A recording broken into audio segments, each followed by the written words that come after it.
Los secretos de las brujas.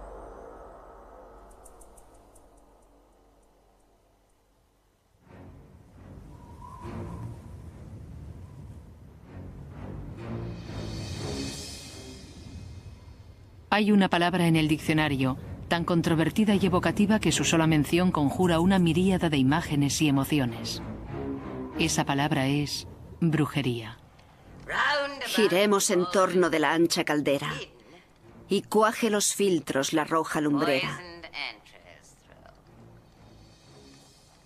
Sapo que en las peñas sombrías sudaste veneno los 31 días.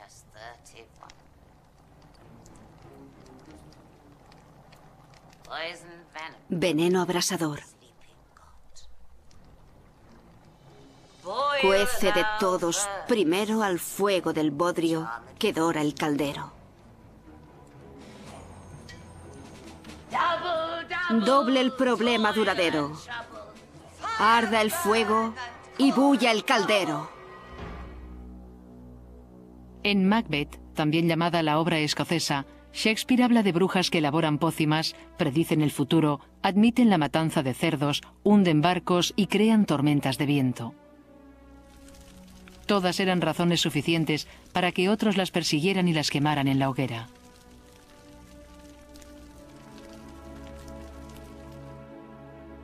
Se las consideraba instrumentos del caos y súbditas del maligno, y la única forma de librar al mundo del maligno era quemándolo. Las brujas de Macbeth son una imitación. Son estereotipos, si se quiere, imágenes exageradas. Respecto a la verdadera brujería, nos ocupamos de un campo en el que hay muchos mitos y muchas exageraciones. Estamos acostumbrados a la imagen del siglo XX, la imagen de la vieja bruja que supuestamente se basa en la visión de las brujas de Shakespeare, la vieja malvada que prepara sus brebajes en la olla. Pero en realidad, en el sentido tradicional, las brujas jamás han sido así. El paganismo, la Wicca o la brujería, o como quiera llamarlo, ha sido malinterpretado por la Iglesia y el Estado tanto tiempo que la gente aún no entiende realmente en qué creemos, qué representamos. Hay muchas connotaciones y conceptos falsos. La brujería es un conjunto de creencias muy antiguo. La creencia de que algunas personas tenían poderes mágicos o de otro tipo para controlar e influir en las cosas es diferente del paganismo. El paganismo es la creencia en otros dioses, en un dios no cristiano. La gente confunde ambos conceptos, pero en realidad no tienen nada que ver. Incluso el uso de 3 brujas en la obra refleja el folclore. Es un número místico: comienzo, centro y final. Las fases lunares, nacimiento, vida y muerte, y madre, padre e hijo. Incluso las propias brujas tienen su triple rey. Se cree que todo acto mágico emitido por un hechicero vuelve a él con una fuerza 3 veces mayor.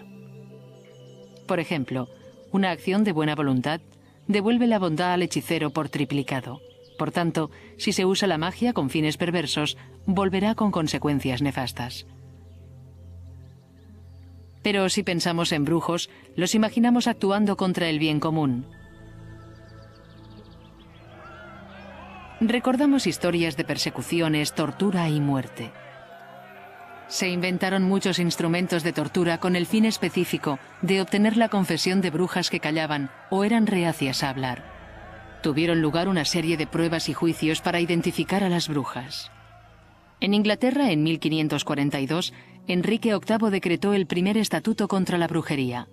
El segundo estatuto contra la brujería fue aprobado en 1563, durante el reinado de Isabel I. Castigaba con la pena de muerte a todos los acusados por asesinato mediante brujería. El tercer estatuto lo emitió Jacobo I. Le aterrorizaban las brujas. Creía que en Berwick las brujas habían provocado una tempestad para hundir su barco cuando él y su mujer, la reina Ana, estaban a bordo. Durante su reinado autorizó la publicación de los primeros ejemplares de la Biblia en inglés. Al principio contenía las palabras: «No tolerarás que viva un envenenador». Esto se modificó por "no tolerarás que viva una bruja", al parecer por decreto real. Escribió su propio libro sobre brujería titulado Demonología, para sentar las bases contra la brujería. Se suele pensar que la fe cristiana promueve una serie de obligaciones y prohibiciones que condicionan la vida de la gente, mientras que la Wicca sugiere que mientras no hagas daño a nadie puedes hacer lo que te plazca. Pero eso plantea una pregunta: ¿cómo evaluar si lo que hacemos ha causado daño a alguien o no? ¿Se refiere simplemente a que no hace daño a la gente involucrada en esa actividad?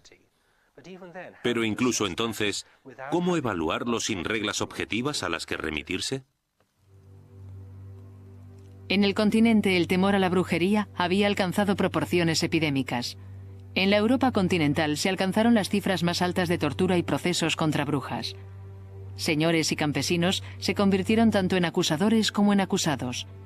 El inquisidor, nombrado por funcionarios locales o eclesiásticos, se valía de la tortura para obtener confesiones, así como de todo tipo de coerción física que se estimara adecuada. Cientos de personas murieron en la hoguera. En pueblos pequeños y aldeas, las disputas entre vecinos podían ser peligrosas. La posibilidad de ser acusado de brujería era aterradora. Naturalmente, la paranoia alcanzó proporciones inmensas. Las acusadas eran sobre todo mujeres, y hay documentos que demuestran que en algunas ciudades de Alemania la población femenina fue prácticamente exterminada. Un método típico de tortura fue el sillón de las brujas de Bamberg. Estaba hecho de hierro y el asiento cubierto de clavos. El reo se sentaba en la silla mientras se calentaba al rojo vivo. A la consiguiente confesión seguía la hoguera. En Inglaterra las brujas eran ahorcadas, no quemadas. La hoguera era el castigo que se daba a los herejes, y a las brujas no se las acusaba de eso. Las acusaban de matar o mutilar a la gente, animales o personas, mediante la brujería. Eran juzgadas y castigadas por el delito, por las heridas que habían provocado. En la Europa continental, sin embargo, las brujas eran quemadas. Esta es probablemente la razón del concepto erróneo que se tiene de las brujas inglesas. Como en muchos casos históricos, el tiempo distorsiona y altera las ideas populares equivocadas, como es el caso del taburete de inmersión. En realidad, a las brujas no se las sumergía en agua, como cree erróneamente la tradición popular. Atar al reo a un aparato alargado y meterlo en agua era un castigo reservado para las llamadas viragos, mujeres de carácter violento, gruñonas, irritantes y maltratadoras. Este castigo era un modo de aplacar su mal humor y en la práctica, naturalmente, era una forma de humillación pública eficaz, muy eficaz. En brujería, el equivalente más cercano sería lo que llamaban hacer nadar a la bruja.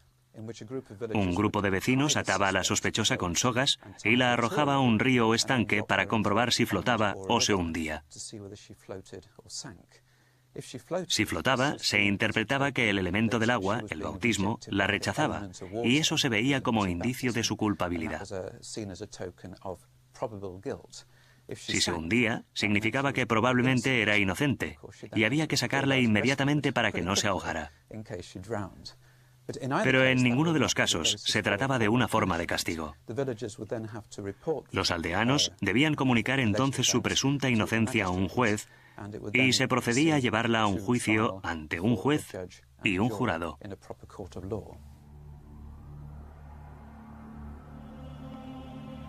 Quizá el más célebre cazador de brujas fue Matthew Hopkins, quien durante la Guerra Civil de Inglaterra alcanzó el rango de buscador general de brujas.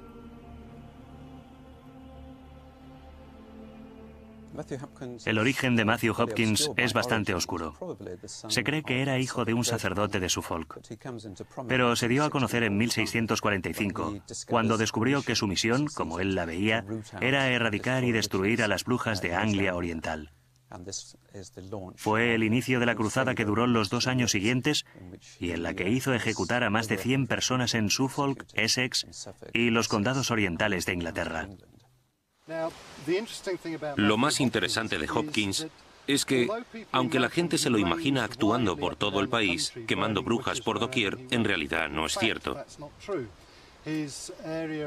Su zona de actuación fue muy pequeña, limitándose a Anglia Oriental.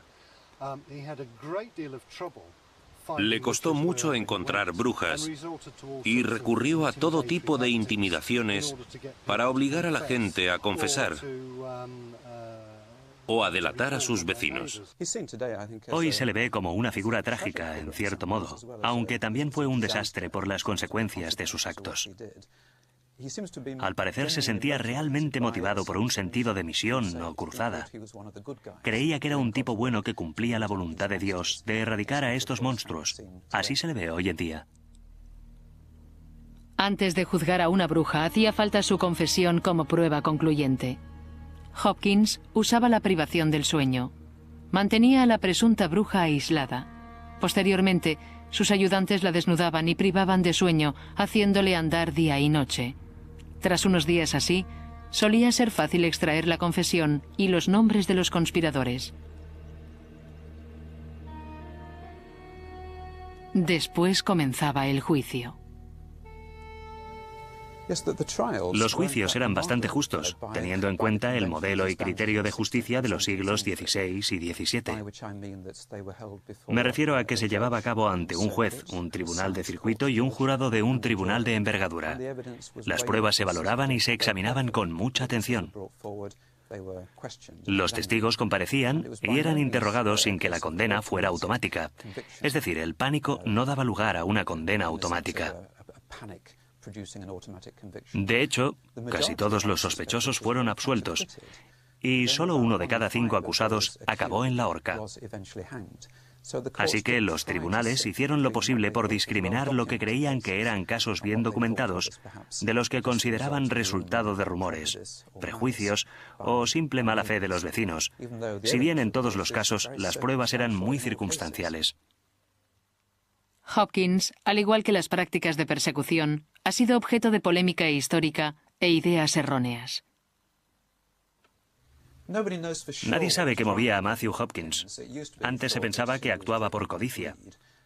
Me parece poco probable.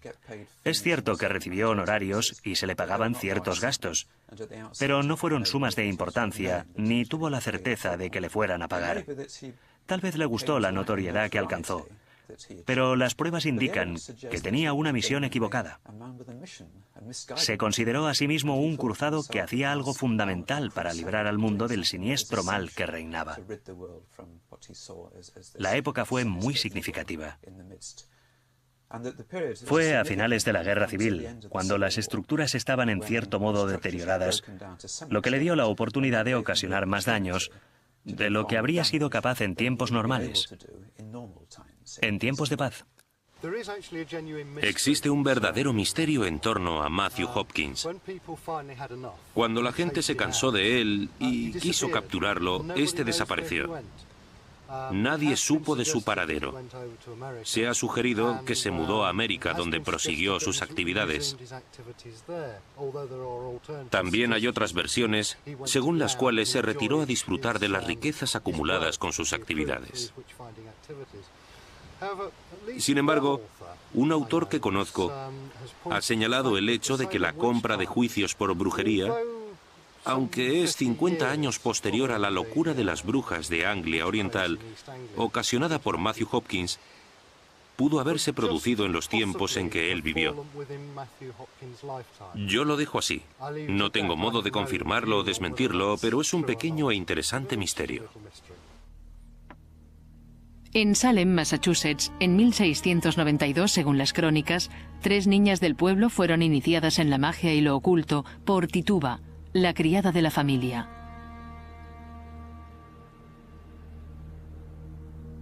Empezaron a sufrir ataques y a dar gritos inexplicables. Samuel Parris, el pastor de la zona, creyó que era una posesión diabólica. Primero, las niñas acusaron a Tituba, quien admitió libremente su culpabilidad de enseñar brujería a las niñas. Poco se sabe de las prácticas ocultas de Tituba, pero se cree que instruyó a las niñas en el arte del vudú. Luego las niñas acusaron a otros que no entendían por qué los implicaban. Del 10 de junio al 22 de septiembre, 19 vecinos de Salem fueron ahorcados. En el caso de Salem, el caso estadounidense, el episodio comienza cuando unas jóvenes, adolescentes o preadolescentes, aseguran estar poseídas. Ahora tan solo podemos especular con lo que dirían los psiquiatras o psicólogos. Pero ellas pronto descubrieron que esto les daba un poder asombroso dentro de su familia y, por supuesto, dentro de su propia comunidad. Normalmente la opinión de un adolescente no cuenta nada en un contexto así. De pronto son el centro de atención de toda la comunidad y pronto descubren que tienen el poder de la vida y la muerte sobre sus mayores al declarar que me ha poseído o es una bruja. Hay pocas dudas en este caso y en otros ocurridos en Francia. Se produce una especie de efecto de bola de nieve cuando entienden su poder y empieza a gustarles. En Inglaterra, también hay casos de niños o adolescentes que aseguran estar poseídos y acaban corrompidos, si se quiere, por el poder que ven que poseen. Finalmente se levantó una oleada pública de repulsión contra los juicios. Al basarse en las débiles pruebas obtenidas bajo extrema presión, los juicios de Salem no fueron más allá de las acusaciones iniciales.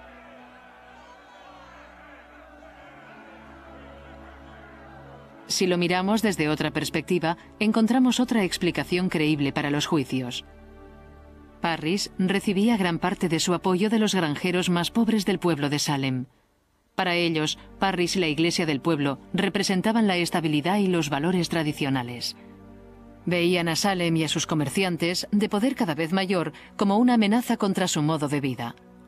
Muchas víctimas de la caza de brujas, encabezada por Parris y sus seguidores, pertenecían a esta nueva clase social.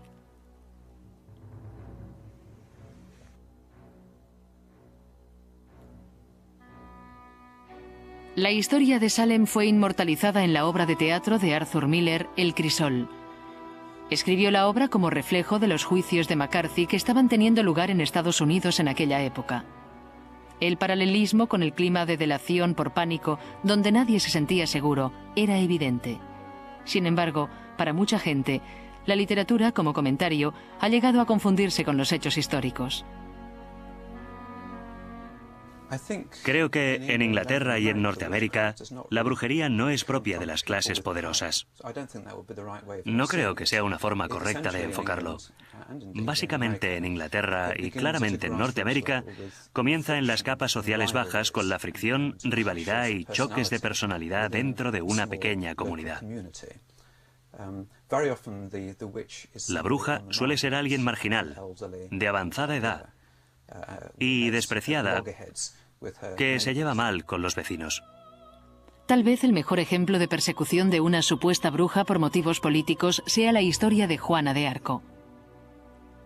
Se había convertido en una amenaza para la Iglesia y el Estado, pero se utilizaron los rumores de brujería y el hecho de que ella admitiera oír voces en su interior como razón legítima para ejecutarla.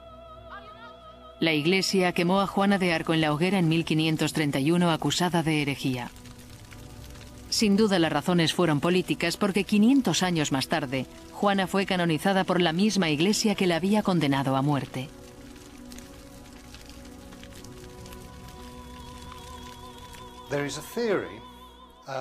Aún circula una teoría a la que los historiadores no dan crédito, aunque es muy común, según la cual Juana fue una bruja. Es una leyenda que persiste y reaparece con formas diferentes.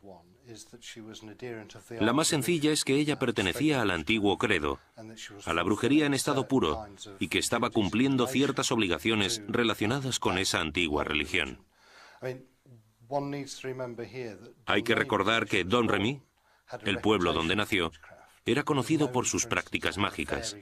Por ejemplo, tenían un árbol embrujado, un pozo encantado, y fue bajo aquel árbol donde Juana oyó voces por primera vez. Hay muchas razones para pensar que aunque no fuese bruja, estaba influida por la antigua religión. Pero personalmente me inclino a pensar en la idea, un tanto más prosaica, de que Carlos VII, hombre narcisista, vanidoso y vacuo, estaba deseando librarse de ella. No olvidemos que Juana tenía fama de ser hábil discutiendo. Fue apresada por los borgoñeses en una acción propiciada por ella misma contra el expreso deseo de Carlos VII. En cierto modo, para un hombre que no quería involucrarse en una guerra, fue un alivio librarse de ella. Otras persecuciones se llevaron a cabo por puro afán material. En el siglo XIV, Philippe le Bel, rey de Francia, emprendió una campaña contra la Orden de los Templarios. Acusó a esta orden de monjes guerreros de cometer todo tipo de actos de brujería, como adorar a un ídolo con forma de cabeza decapitada y llevar un cordón herético, señal clara de que el portador era brujo. La realidad parece más prosaica. La Orden del Temple se había creado para custodiar las rutas y caminos que iban a Tierra Santa durante las cruzadas contra los sarracenos. La Iglesia al principio aprobó sus acciones y les concedió la exención de pagar impuestos y el derecho a recaudar los suyos propios. La orden construyó sus propios puertos y tenía flota propia. Como se les consideraba gente honrada, llegaron a ser los banqueros de los reinos de Europa y trasladaban grandes sumas de dinero de un lugar a otro a cambio de una tarifa. La riqueza de la orden creció. Probablemente fue el deseo de esta riqueza lo que motivó las acciones del rey francés. Por desgracia, la mayor parte se le escapó de las manos y la flota templaria huyó de Francia, poniendo la fortuna a buen recaudo en Portugal, Inglaterra y Escocia. ¿Cómo creció el temor a las brujas hasta el punto de poder ser explotado por personas en el poder? Para saberlo, hay que remontarse a las raíces del paganismo moderno. El paganismo es una religión que adora la naturaleza, y tanto si se practica en grupo como individualmente, prefieren practicarla en espacios abiertos, en un lugar natural. Se hacen varias festividades al año para celebrar los efectos del sol sobre la tierra. Se suele adorar a la luna en asambleas mensuales.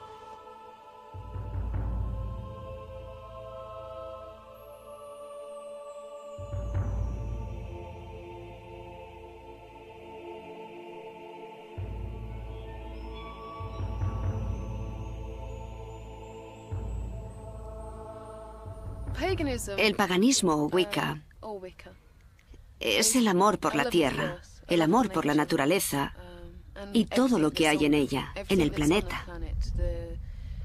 Las piedras, bosques, árboles, flores, animales, aves.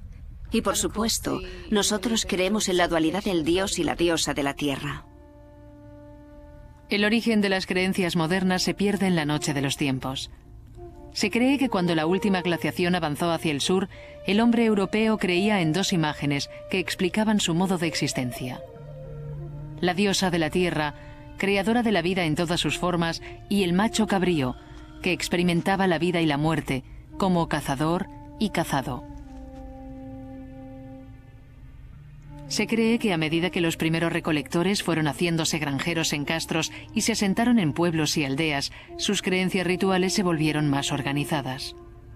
Estructuras como Stonehenge o Avebury, enclavadas en complejos paisajes de curiosos túmulos, castros y caminos, podrían delatar una orden, una organización de la vida religiosa comunitaria. A medida que las comunidades se iban haciendo más complejas, lo mismo sucedía con su organización. Las antiguas sociedades de griegos y romanos dieron forma a sus conceptos de los dioses mediante los panteones. Una reminiscencia de los nórdicos y otras culturas anteriores a la suya. No obstante, la madre tierra y el macho cabrío son conceptos comunes a todas ellas.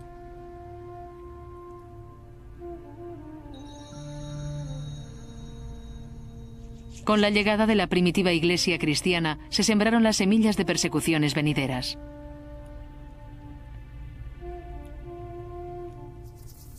En el concilio de Nicea del año 325 después de Cristo, el emperador romano Constantino I abordó el tema de aunar las corrientes religiosas que existían en aquella época.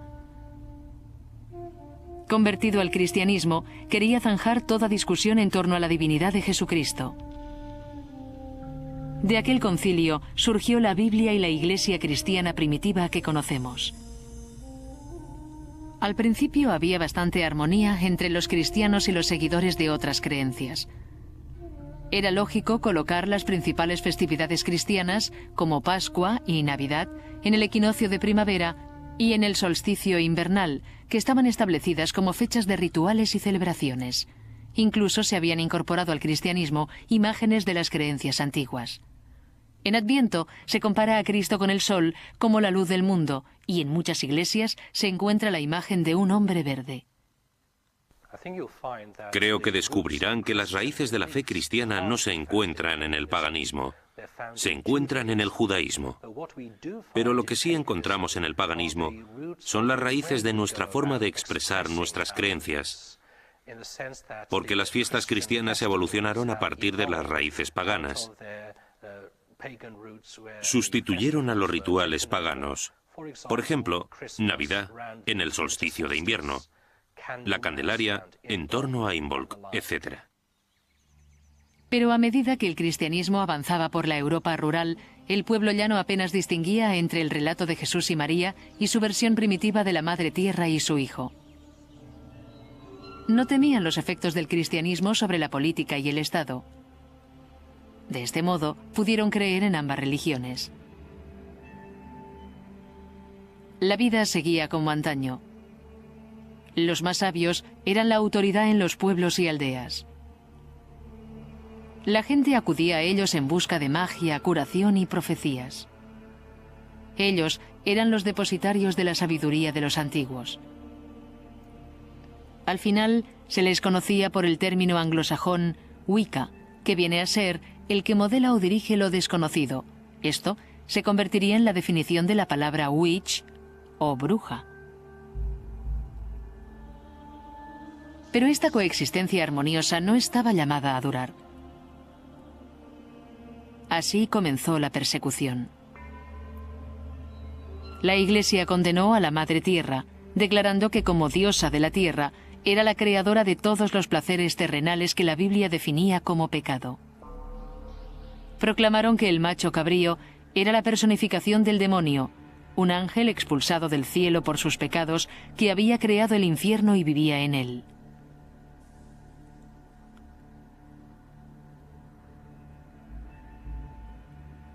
El diablo medieval tiene cabeza de chivo y podría derivar del dios griego Pan o de la cabra Amaltea, nodriza del griego Zeus o del romano Júpiter.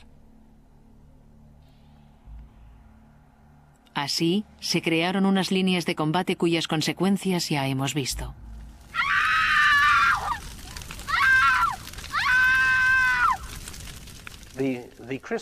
La Iglesia cristiana mantiene un diálogo con fieles de todas las creencias, pero tenemos que darnos cuenta de que dicha relación es difícil en muchos aspectos.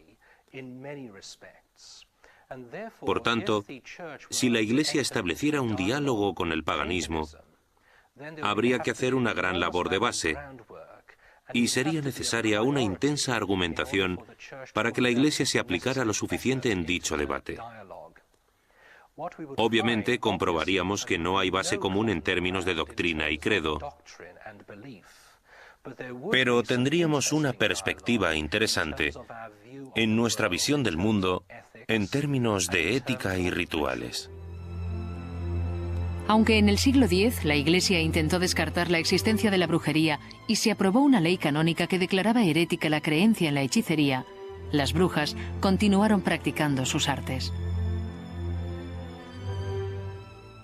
En los siglos XII y XIII resurgió el culto a la diosa. Los poetas dedicaban odas a la tierra disfrazados de poemas para sus amadas. Mientras, se erigían catedrales a María, la Madre de Dios, que había sustituido a la diosa de la tierra como Madre Divina.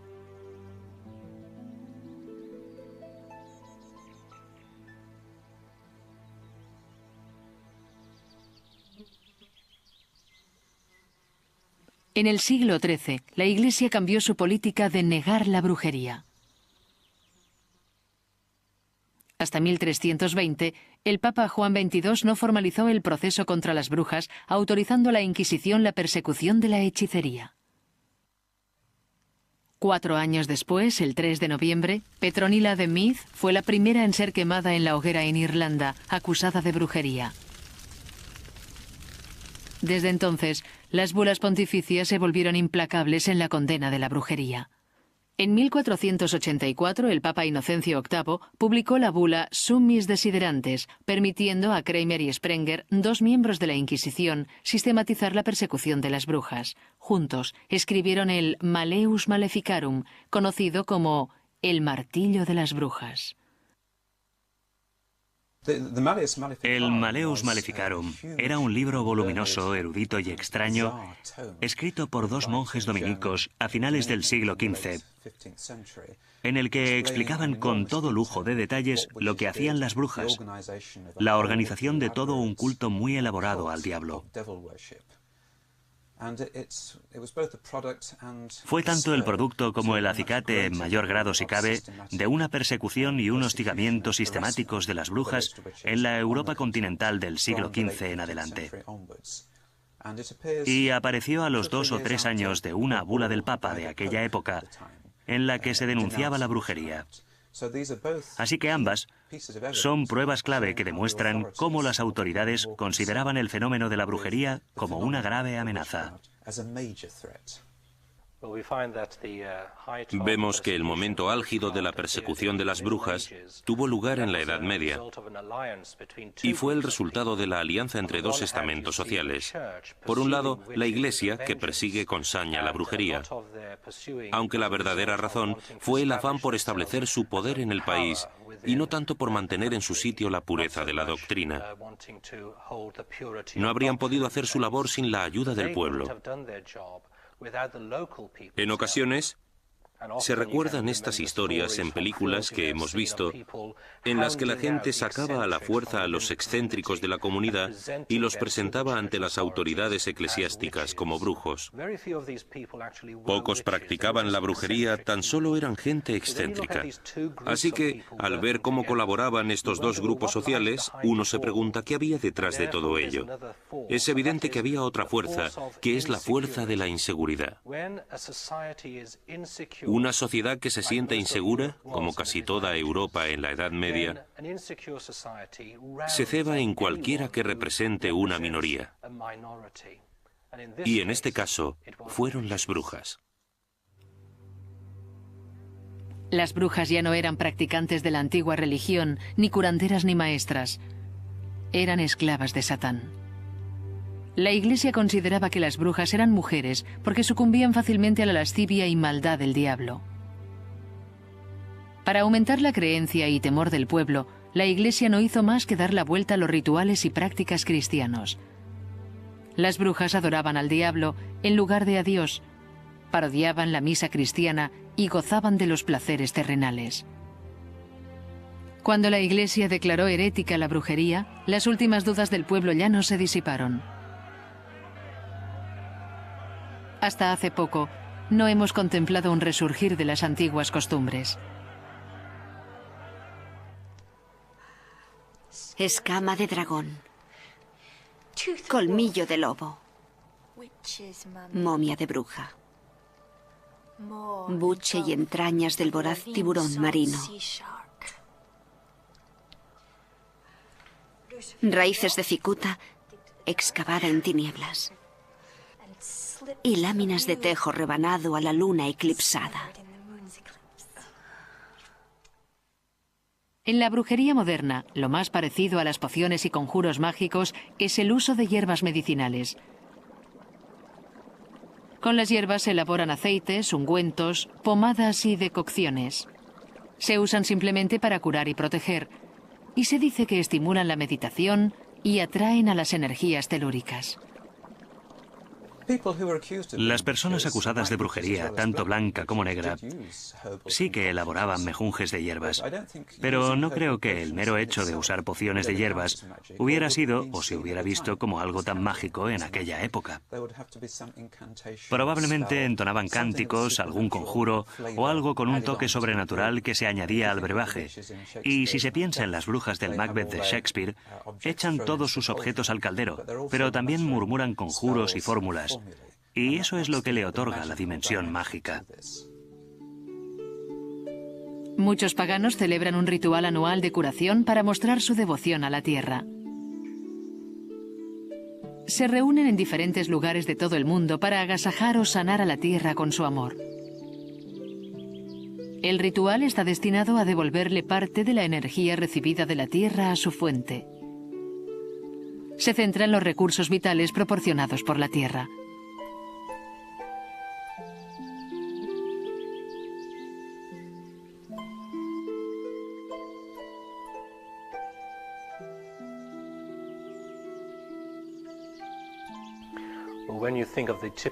Cuando pensamos en la típica bruja, nos la imaginamos conjurando hechizos o haciendo algo mágico. Pero en la realidad, tengo entendido que su labor no tiene que ver con magia, sino con rituales. Eso es algo diferente. Y en lo que respecta a la magia, obviamente, como sacerdote cristiano, no creo en la magia como poder en sí misma. Sí que ejerce un poder de sugestión,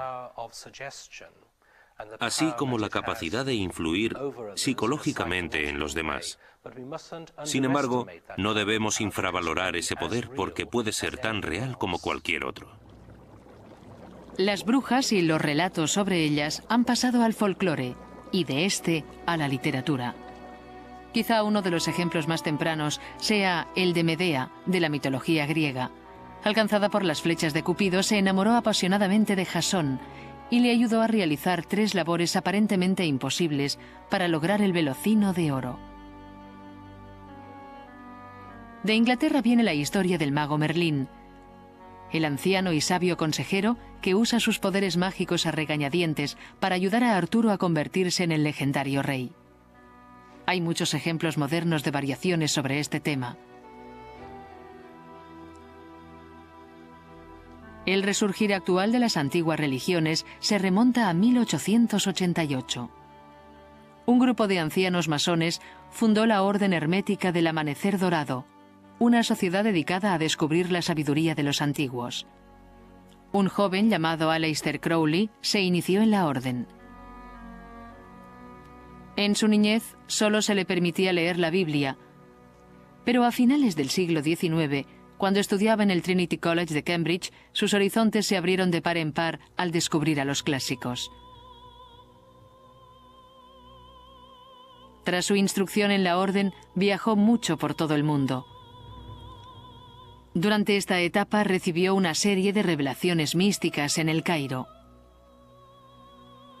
Sin lugar a dudas, Crowley influyó en el resurgimiento de la magia ceremonial y las antiguas creencias.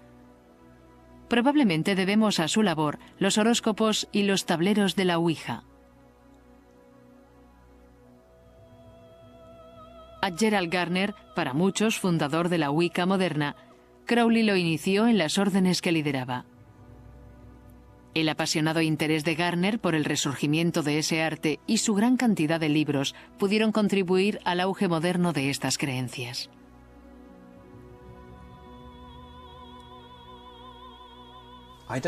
No creo que haya conexiones reales entre la Wicca actual y la brujería de la Edad Media y los siglos XVI y XVII. Creo que es un ejemplo de lo que se llama la invención de la tradición. A la Wicca moderna le gustaría que existiera tal conexión. Intentan recrear lo que creen que sucedió o lo que les habría gustado que sucediera. Pero se trata de un fenómeno nuevo en todo el mundo.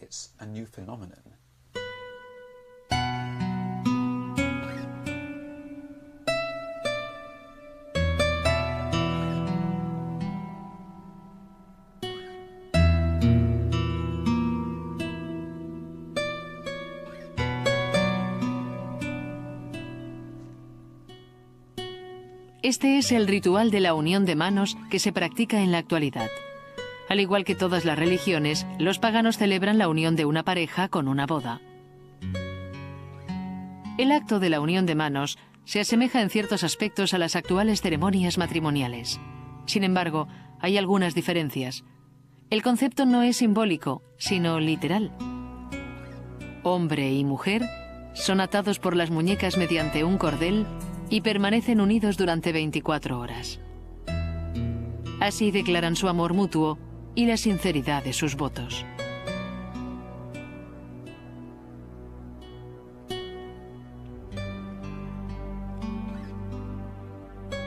Para concluir el ritual, la pareja unida debe saltar sobre una escoba que sujetan el sumo sacerdote y la sacerdotisa. Una vez unidos, han de permanecer juntos durante 1 año y 1 día.